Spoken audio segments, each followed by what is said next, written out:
Subscription کے button کو دبائیے اور ساتھ بیل آئیکن پر کلک کیجیے تاکہ آپ کو تمام ویڈیو فوراً مل سکیں۔ اس ویڈیو پسند آنے کی صورت میں اسے لائک، کمنٹ اور شیئر کرنا مت بھولیں۔ اسی شام مندر میں گوبند ان دو عورتوں کے پاس بیٹھا تھا۔ وہ اسے بتا رہی تھیں کہ رضیہ ان کے ساتھ دریا پر جانے کی بجائے واپس آ گئی تھی۔ اسے کچھ شک تو نہیں ہوا؟ گوبند نے پوچھا۔ شک تو ہم دونوں کو بھی نہیں ہوا تھا، جو اچھی طرح جانتی تھیں کہ یہ تم ہو، ایک عورت نے کہا۔ تمہارا بہروپ پوری طرح کامیاب تھا۔ اس کے بعد ہم نے لڑکی کو کئی ایک کہانیاں سنا کر قائل کر لیا ہے کہ وہ کام کر دے۔ رضیہ کو قائل کرنے کی اتنی زیادہ کوشش کی ضرورت نہیں تھی۔ وہ سہارا اور تائید چاہتی تھی جو اسے مل گئی۔ ذوالقرنین نے اسے کہا تھا کہ وہ ہندو عورتوں میں اسلام کی تبلیغ کیا کرے، مگر ہندو عورتوں نے اس سے اپنا پیدائشی اور آبائی رنگ اترنے نہ دیا۔ اور اگلی ہی رات جب ذوالقرنین دن بھر کی گشت اور دیگر کاموں کا تھکا ہرا گہری نیند سویا ہوا تھا، رضیہ کے سینے میں رتن کماری جاگ اٹھی۔ اس نے اٹھ کر پانی میں وہ سفوف ملایا جو اسے سادھو نے دیا تھا اور بڑی تیزی سے پانی پی لیا۔ اس پر گھبراہٹ اور ہیجان کی کیفیت طاری تھی۔ وہیں کھڑی چاندنی سے روشن خلا میں گھورتی رہی۔ آہستہ آہستہ گھبراہٹ اور ہیجان میں کمی آنے لگی، سرور طاری ہونے لگا، اور پھر لڑکی اپنے اندر ایسی قوت محسوس کرنے لگی جیسے وہ غزنی پر حملہ کرنے کے لیے تیار ہو گئی ہو۔ ایک ہی روز پہلے اس نے اپنے خاوند ذوالقرنین سے کہا تھا کہ وہ راج محل کی عورتوں کے پاس جانا چاہتی ہے اور وہ کوشش کرے گی کہ وہاں کی عورتوں کو مسلمان بنا سکے۔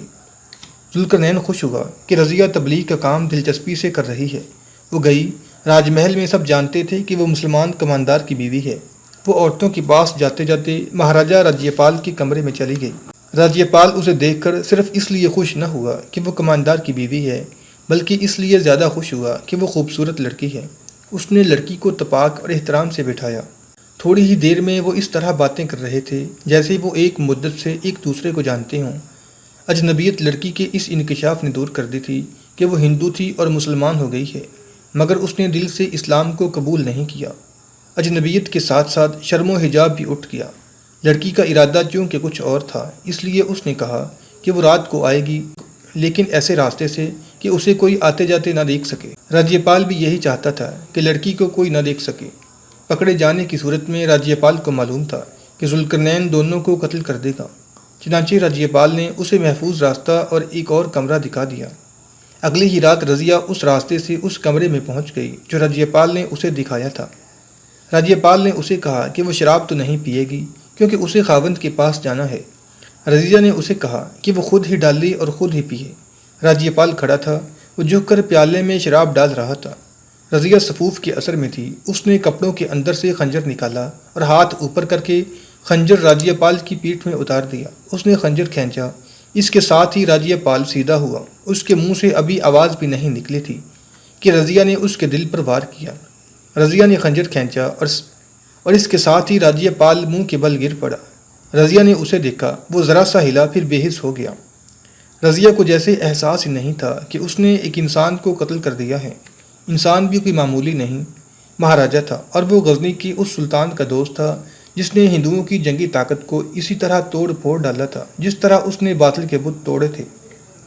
رضیہ نے عجیب سا اطمینان محسوس کیا، یہاں تک کہ اس نے وہ پیالہ اٹھایا جس میں راجیہ پال نے شراب ڈالی تھی۔ اس نے پیالہ اٹھایا اور منہ سے لگا لیا۔ اس سے پہلے اس نے کبھی شراب نہیں پی تھی۔ جس راستے سے کمرے میں داخل ہوئی تھی اسی راستے سے باہر نکل گئی اور بڑے اطمینان سے چلتی اپنے گھر پہنچ گئی۔ وہاں کوئی تبدیلی نہیں آئی تھی۔ اس کے ہاتھ میں خون آلود خنجر تھا۔ اب اسے اپنے خاوند کو قتل کرنا تھا۔ کھلے ہوئے دریچے میں سے چاندنی ذوالقرنین کے چہرے اور سینے پر پڑ رہی تھی۔ وہ گہری نیند سویا ہوا تھا، اس کا سینہ اوپر تھا، دل پر ایک ہی بار کافی تھا۔ رضیہ آہستہ آہستہ آگے بڑھی۔ اس نے خنجر والا ہاتھ ہوا میں بلند کیا۔ اس کی نظریں ذوالقرنین کے چہرے پر جمی ہوئی تھیں۔ ذوالقرنین جانے کیا خواب دیکھ رہا تھا کہ وہ مسکرایا۔ رضیہ کے اندر ایسی تبدیلی آئی جیسے وہ خواب سے بیدار ہو گئی ہو۔ ذوالقرنین کی محبت نے صفوف کا اثر زائل کر دیا، اور اس اثر کو زائل کرنے میں شراب نے بھی کام کیا تھا۔ رضیہ کا ہاتھ کانپا اور ہاتھ سے خنجر چھوٹ کر ذوالقرنین کے پیٹ پر گرا۔ وہ جاگ اٹھا اور رضیہ اس کے اوپر گر پڑی۔ وہ رو رہی تھی۔ ذوالقرنین نے تیزی سے اٹھ کر دیا جلایا۔ وہ اپنے بستر پر خون آلود خنجر پڑا دیکھ کر حیران رہ گیا۔ رضیہ چہرہ ہاتھوں میں چھپائے ہوئے سسکیاں لے رہی تھی۔ ذوالقرنین نے اسے اٹھایا اور پوچھا کہ یہ سب کیا ہے؟ میں تمہیں قتل نہیں کر سکتی، اس نے روتے ہوئے کہا۔ میں اپنے دل میں خنجر نہیں اتار سکتی۔ اس نے ذوالقرنین کو بتایا کہ وہ مہاراجہ راجیہ پال کو قتل کرائی ہے اور اب اس کے ہاتھ سے ذوالقرنین کو قتل ہونا تھا۔ اس نے بتایا کہ کہ کس طرح وہ دو عورتوں کے ساتھ دریا میں نہانے جا رہی تھی کہ اسے ایک سادھو ملا۔ اس نے سادھو کی باتیں سنائیں۔ ان عورتوں نے اسے جس طرح راجیپال کے لیے تیار کیا تھا وہ بھی بتایا، صفوف کا بھی ذکر کیا۔ میں نے تمہاری محبت کو قبول کیا تھا، تمہارے مذہب کو نہیں۔ رضیہ نے کہا، تم نے مجھے خدا کی عبادت سکھلائی اور پڑھائی، مگر میں تمہارے خدا کی بجائے تمہاری عبادت کرتی رہی۔ مجھے بچپن سے بتایا جاتا رہا ہے کہ مسلمان ناپاک ہوتے ہیں۔ ہمارے دلوں میں مسلمانوں اور اسلام کے خلاف نفرت پیدا کی جاتی ہے۔ میں تم سے نفرت نہ کر سکی۔ اس نے لپک کر خنجر اٹھایا اور ذوالقرنین کی طرف بڑھا کر کہا، مجھے اپنے ہاتھوں قتل کر دو، میں زندہ نہیں رہنا چاہتی۔ ذوالقرنین نے اس کے ہاتھ سے خنجر لے لیا اور اسے کہا کہ وہ زندہ رہے گی اور اس کا دل گواہی دے گا کہ سچا اور مسلمان ناپاک نہیں ہوتے۔ اس نے بڑی مشکل سے رضیہ کو سنبھالا۔ دوسرے دن ذوالقرنین نے ایک قاصد کنوج کو سالار ابو القدر سلجوقی کے لیے اس پیغام کے ساتھ دوڑا دیا کہ راجیپال قتل ہو گیا ہے۔ رضیہ کی نشاندہی پر ان دو عورتوں کو پکڑا گیا جو رضیہ کے ساتھ دریا کو گئی تھیں۔ انہیں ڈرایا دھمکایا گیا تو انہوں نے گوبند کو پکڑوا دیا۔ گوبند نے ان عورتوں اور رضیہ کے ساتھ لاتولکی کا اظہار کیا۔ ذوالقرنین نے 2 گھوڑے منگوائے۔ گوبند کے ٹخنوں سے الگ الگ رسے باندھ کر گھوڑوں کے ساتھ باندھ دیے گئے۔ سواروں سے کہا گیا کہ وہ گھوڑے چلا دیں۔ ایک گھوڑا دائیں کو چلا اور دوسرا بائیں کو، پیشتر اس کے کہ گوبند کی ٹانگیں جسم سے الگ ہو جاتیں۔ وہ درد سے بلبلا اٹھا۔ گھوڑے روک لیے گئے۔ اس نے بتا دیا کہ راجیپال کو اسی نے قتل کرایا ہے اور گوالیار اور کلنجر کے مہاراجوں نے اسے انعام پیش کیا تھا۔ اس نے مہاراجوں کا تمام تر منصوبہ بھی بتا دیا اور یہ بھی کہ وہ دوغلا جاسوس ہے۔ سالار ابو القدر سلجوقی آ گیا۔ اس نے سارا واقعہ سن کر گوبند سے کہا کہ وہ بھاگ جائے۔ گوبند حیران سا ہو کے چلا تو سلجوقی نے اپنے ایک محافظ سے کمان لی، اس میں تیر ڈالا اور دوسرے لمحے تیر گوبند کی پیٹھ میں اترا ہوا تھا۔ سالار سلجوقی نے حکم دیا کہ اسے گھسیٹ کر دور پھینک آؤ۔ ایک شکست خوردہ مہاراجے کا قتل اتنا اہم واقعہ نہیں تھا کہ سلطان محمود کو اس کی اطلاع دی جاتی، مگر اہم اور فوری توجہ کا طالب اس واقعہ کا پس منظر تھا اور ہندوستان کے مہاراجوں کے ارادے بڑے خطرناک تھے۔ سلجوقی نے غزنی کو ایک تیز رفتار قاصد بھیج دیا۔ سلطان محمود نے جب اس قاصد کی زبانی پیغام سنا تو اس نے اسی وقت اپنی فوج کو ہندوستان کی طرف کوچ کی فوری تیاری کا حکم دے دیا۔ 3-4 روز بعد غزنی کی فوج ایک تاریخی جنگ لڑنے کے لیے غزنی سے روانہ ہوئی۔ ادھر گوالیار، کلنجر اور لاہور کی فوجیں فیصلہ کن جنگ لڑنے کے لیے تیار ہونے لگیں۔ 9 صدیاں اور 70 سال گزرے۔ سلطان محمود کے مرشد اور روحانی پیشوا شیخ ابو الحسن خرقانی نے اسے کہا تھا، جس دور میں مسلمان ہندو اور یہودیوں سے غافل ہوئے یا انہیں دوست بنا بیٹھے، وہ امت رسول کے زوال کا دور ہوگا، وہ اسلام کی تاریخ کا سیاہ دور ہوگا۔ خدا کی یہ زمین مسلمانوں کے خون سے لال ہوتی رہے گی۔ تمہاری اس سلطنت پر بے دین منمانی کریں گے۔ کابل غزنی، کابل قندھار، گردیز اس قوم کی پاؤں تلے روندے جائیں گے جس کا کوئی دین نہیں اور جسے یہاں کے مسلمان اپنا ہمدرد سمجھیں گے۔ تمہارا مقبرہ ان کا کچھ نہیں بگاڑ سکے گا۔ مستقبل کا خونی کھیل تمہارے اور میرے مقبروں کے ارد گرد کھیلا جائے گا۔ ہم کچھ نہیں کر سکیں گے۔ کچھ کرنا ہے تو آج کر لو۔ سلطان محمود غزنوی نے اپنی ساری عمر باطل کے خلاف لڑتے میدان میں گزار دی۔ آخر میں وہ تپدق کا مریض ہو گیا تو اس نے اپنے طبیب کو سختی سے کہہ دیا کہ کسی کو پتہ نہ چلے کہ سلطان کو دکھ تیزی سے کھا رہا ہے۔ اس کے پیر و مرشد نے اسے کہا تھا کہ کچھ کرنا ہے تو آج کر لو۔ اس نے اپنے آج کا آرام اور سکون اور اپنا جسم ملت رسول صلی اللہ علیہ وسلم کے قلب پر قربان کر دیا۔ مگر آج غزنی اور ہرات میں اس کے روحانی پیشوا کے مقبروں کے ارد گرد ایک بے دین قوم خونی کھیل کھیل رہی ہے اور مسلمانوں کی دھجیاں اڑ رہی ہیں۔ غزنی، کابل، قندھار اور گردیز اس قوم کے قدموں تلے روندے جا رہے ہیں جس کا کوئی دین نہیں اور جسے وہاں کی مسلمان حکمران اپنا ہمدرد سمجھتے ہیں۔ کیوں؟ ایسا کیوں ہوا؟ حریت کے چراغوں کی روشنی کہاں گئی؟ حریت کے چراغ ملت کے لہو سے روشن رہا کرتے ہیں۔ وہ لہو بک گیا، وہ ایمان نیلام ہو گیا اور شہیدوں کا لہو جیسے زمین نے ہضم کر لیا ہو۔ تاریخ کے ساتھ ہم نے بے انصافی کی، تاریخ نے محمود کے ساتھ بے انصافی کی۔ یہ ہمارے دین کے دشمن کا کمال ہے کہ اس نے بت شکن کو بت فروش ثابت کر دیا، حق کے علمبردار کو لٹیرا کہا اور تاریخ کے منہ میں جھوٹ ڈال کر جھوٹ کو سچ کہلایا۔ سبق جو ہم بلا بیٹھے تھے وہ ہمارے دشمن نے یاد رکھا اور دشمن نے یہ بھی یاد رکھا کہ کسی قوم کو وقار اور شجاعت سے محروم کرنا ہو تو اس کی تاریخ سے درخشاں باب پھاڑ کر ان کی جگہ عیش و عشرت اور جسمانی لذت پرستی کے افسانے رکھ دو۔ ہمارے دشمن نے ہمیں تاریخ سے بیگانہ رکھا، لہو کی تحریروں کو شراب سے دھو ڈالا، جذبوں پر جنسیت کا فسوں طاری کر دیا۔ پھر ہم بھول گئے کہ ہم کیا تھے اور ہمارے فرائض کیا تھے۔ ہم اس دھرتی پر بدمست ہو کر چلنے لگے۔ جس میں محمد بن قاسم کے سرفروشوں کا لہو ملا ہوا ہے اور جس کی مٹی میں غزنی کے شہیدوں کی بوباس رچی بسی ہوئی ہے۔ یہی وہ بوباس ہے جو قوم کو اور ابھرتی ہوئی نسلوں کو طوفان بیکراں اور باطل کے خلاف مارکہ آرا رکھتی ہے۔ قوم وہی پورے وقار سے زندہ و بیدار رہتی ہے جو اپنے شہیدوں کے لہو کی تحریروں کو بجھنے نہیں دیتی، انہیں اپنے لہو سے شوق اور تر و تازہ رکھتی ہے، آباء و اجداد کے نقوش پا کو مٹنے نہیں دیتی، ان پر اپنے نقش ثبت کر کے انہیں اپنے پیچھے آنے والوں کے لیے نمایاں رکھتی ہے۔ دشمن نے ہماری تاریخ سے وہ ورق پھاڑ ڈالے ہیں جن پر لکھا تھا کہ جہاں آج مینار پاکستان کھڑا ہے وہاں 9 صدیاں پہلے جنگل ہوا کرتا تھا۔ اس جنگل میں لاہور کے مہاراجوں نے مسلمان لڑکیوں کی انسانی قربانیاں دی تھیں، ان کے خون سے اپنے پتھر کے دیوتاؤں کے پاؤں دھوئے تھے۔ اسی لاہور میں، جسے اندرون لاہور کہتے ہیں، مسلمان نوجوانوں نے غزنی کے جاسوسوں کو چھپا کے رکھا اور ان کی مدد اور رہنمائی کی تھی۔ ان جاسوسوں کو بچانے کے لیے مسلمان عورتوں نے اپنی جانیں اور عصمتیں لٹا دی تھیں۔ وہ قید خانے یہیں کہیں ہوا کرتے تھے جن میں مسلمانوں کو اذیتیں دے دے کر ختم کیا جاتا تھا۔ ملتان کے ریگستان کو، جس کی فضا میں محمد بن قاسم کے مجاہدوں کے نعرے آج بھی ایک مقدس اور ولولہ انگیز گونج بن کر بھٹک رہے ہیں، غزنی کے شیروں نے اس ریت کو اپنے لہو سے سراب کیا تھا۔ وہ ملتان کی گلیوں میں لڑے تھے، وہ جلستے اور جلساتے ریگستانوں میں لڑے تھے۔ سلطان محمود غزنوی باطل کی جنگی طاقت پر جس قہر سے ٹوٹا تھا، سب مورخ اس کی گواہی دیتے ہیں۔ ملتان اسلام کے نام پر کرامتی نام کے ایک باطل عقیدے کا مرکز بن گیا تھا۔ کرامتیوں کی فوج اور غیر فوجی کرامتی غزنی کی حق پرست فوج کے آگے چٹانوں کی طرح کھڑے ہو گئے تھے۔ ان چٹانوں کو ریزہ ریزہ کرنے کے لیے سلطان محمود سپاہیوں کی طرح لڑا تھا۔ ملتان کی گلیوں میں بھی لڑائی ہوئی تھی۔ مورخ کہتے ہیں کہ سلطان محمود نے اس قدر تلوار چلائی تھی کہ اس کا دایاں ہاتھ تلوار کے دستے پر اکڑ گیا تھا اور اس پر دشمن کا اس قدر خون جم گیا تھا کہ لڑائی کے بعد اس کی انگلیاں دستے سے اکھڑتی نہیں تھیں۔ تلوار اس کے بازو کا حصہ بن گئی تھی۔ بہت دیر تک اس کے ہاتھ پر گرم پانی ڈالتے رہے تھے تو ہاتھ کھلا اور تلوار سے الگ ہوا تھا۔ یہ وہ قہر تھا جو دشمن کی نفرت سے پیدا ہوا کرتا ہے۔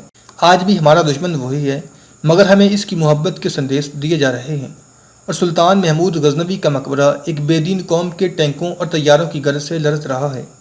ہمارے حصے میں سلطان محمود کے 17 حملے آئے، باقی تمام داستان بت پرستوں کی دھرتی کی مٹی میں دب گئی ہے۔ ایک عظیم روایت کو 17 حملوں کا نام دے کر اسے حریت سے خالی کر دیا گیا ہے۔ ہماری تاریخ کو ہندو نے رس لیا ہے۔ حق کے اس پیغمبر اور بت شکن کی زندگی کا ہر ایک لمحہ ہماری تاریخ ہے۔ اس تاریخ کی روح زندہ ہے، اسے زندہ کرنا ہے۔ 1020 اور 21 عیسوی کے موسم سرما کا آغاز تھا جب غزنی کی فوج سیلاب کی طرح غزنی سے ہندوستان کو آ رہی تھی۔ سیلاب سے مراد یہ نہیں کہ وہ کوئی بہت بڑا لشکر تھا، وہ اس لشکر کے نصف سے بھی کم تھی جو گنگا جمنا کے دوابہ میں اس کے مقابلے اور اسے ہمیشہ کے لیے ختم کرنے کے لیے جمع ہو رہا تھا۔ تمام مورخ متفق ہیں کہ اب کے ہندو مہاراجوں نے جو متحدہ فوج اکٹھی کی تھی اس کی نفری یہ تھی: 1,45,000 پیادہ، 36,000 گھڑ سوار اور 600 جنگی ہاتھی۔ اس دور کا ایک مورخ فرقی تھا جس نے ہندو کی جنگی طاقتیاں لکھی ہے: 1,33,000 پیادہ، 36,000 گھڑ سوار اور 900 جنگی ہاتھی۔ اگر ہم ان دونوں میں سے کسی ایک کو بھی صحیح مان لیں تو بھی یہ حقیقت قائم رہتی ہے کہ سلطان محمود جو فوج لے کے آ رہا تھا اس کی تعداد اس سے نصف تھی۔ اس کے علاوہ سلطان محمود کی سب سے زیادہ خطرناک کمزوری یہ تھی کہ وہ اپنے وطن سے ہزاروں میل دور دشمن کے ایسے علاقے میں لڑنے کے لیے آ رہا تھا جو دشمنوں سے گھرا ہوا تھا۔ وہاں کے پیڑ پودے اور وہاں کے پتھر بھی اس کے دشمن تھے۔ ہندوستان کی ریاست کنوج کے مہاراجا کا قتل ہو گیا تھا۔ اس کی اطلاع ملتے ہی سلطان محمود نے فوج کو کوچ کرنے کا حکم دیا تھا۔ غزنی کی فوج کے لیے ایک ہندوستانی مہاراجا کا قتل کوئی اہمیت نہیں رکھتا تھا، لیکن راجیپال سلطان محمود کے لیے اس لیے اہم تھا کہ وہ غزنی کا اتحادی بن گیا تھا۔ اس کا قتل سلطان کے لیے بڑا واضح اشارہ تھا کہ ہندوستان کے مہاراجے متحدہ ہو گئے ہیں اور ان کا دمخم ابھی ٹوٹا نہیں۔ کنوج کی قلعہدار سالار ابو القدر سلجوقی نے راجیپال کے قتل کے پیغام کے ساتھ ہندوستان کے مہاراجوں کی سرگرمیوں کی اطلاعیں بھی دی تھیں۔ شیخ ابو الحسن خرقانی کے علاوہ سلطان محمود ایک اور عالم ابو سعید عبد الملک بن عثمان کا بھی معتقد تھا۔ یہ عالم غزنی سے بہت دور رہتے تھے۔ سلطان کبھی کبھار ان سے ملنے اتنی لمبی مسافت طے کر کے جایا کرتا تھا۔ اب اس نے ہندوستان کو کوچ کیا تو دوسرے پڑاؤ کے اگلے روز جب فوج جا رہی تھی، آگے سے ایک سالار سرپٹ گھوڑا دوڑاتا فوج کے وسط میں آیا جہاں سلطان محمود تھا۔ اس نے سلطان کو بتایا کہ ابو سعید عبد الملک راستے میں کھڑا ہے۔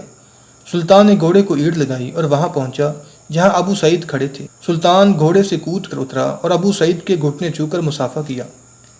مجھے کل پتہ چلا ہے کہ آپ ہندوستان جا رہے ہیں۔ ابو سعید عبد الملک نے کہا، اللہ آپ کے ساتھ ہے، جنگی امور اور رموز کو آپ سمجھتے ہیں، میں کوئی پند و نصیحت نہیں کر سکتا، اتنا ہی کہوں گا کہ آپ تاریخ لکھنے جا رہے ہیں جو ہماری آنے والی نسلوں کے لیے مشعل راہ ہوگی۔ اس جنگ کو اپنی ذاتی جنگ نہ سمجھنا اور یاد رکھنا کہ سدا بادشاہی اللہ کی ہے۔ تخت و تاج کا نشہ دل و دماغ سے اتار دینا، یہ ایسا نشہ ہے جسے چڑھ جائے وہ دین کو بھول کر دنیا کا ہو رہتا ہے اور بھول جاتا ہے کہ ایک لمحے کے بعد اس کی موت آ سکتی ہے۔ اس کے کان بند ہو جاتے ہیں، کسی کی فریاد وہ سن نہیں سکتا، اس کی آنکھیں بند ہو جاتی ہیں، وہ دیکھ نہیں سکتا کہ اس کی رعایا بھوکی اور ننگی ہے۔ اسے وہی نظر آتا ہے جو اسے اس کے درباری دکھاتے ہیں، اور درباری اسے وہی دکھاتے ہیں جس میں ان کا اپنا مفاد ہوتا ہے۔ سلطان محمود سر جھکائے کھڑا سن رہا تھا۔ میں آپ کو زیادہ دیر نہیں روکوں گا محمود، ابو سعید عبد الملک کہہ رہے تھے۔ یہ نہ بھولنا کہ تمام دنیا کفر کی نظریں آپ پر لگی ہوئی ہیں، سب آپ کی موت کے منتظر ہیں۔ آپ کے پڑوسی جو اپنے آپ کو مسلمان کہتے ہیں وہ بھی آپ کی موت کی خواہش مند ہیں۔ عہد کر لیں کہ آپ مر جائیں تو بھی زندہ رہیں، اپنی قوم کے دل میں اور تاریخ میں زندہ رہیں، آنے والی نسلیں آپ کو ایک روایت بنا کر زندہ رکھیں۔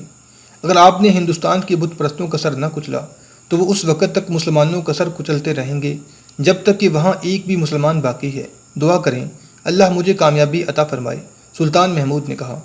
اب میں وہاں اپنی باقاعدہ حکومت قائم کر کے لوٹوں گا، وہاں اپنا امیر اور کافی فوج بھی رکھوں گا۔ الوداع محمود، ابو سعید نے ہاتھ بڑھاتے ہوئے کہا۔ اللہ آپ کا ہمسفر اور مددگار ہو۔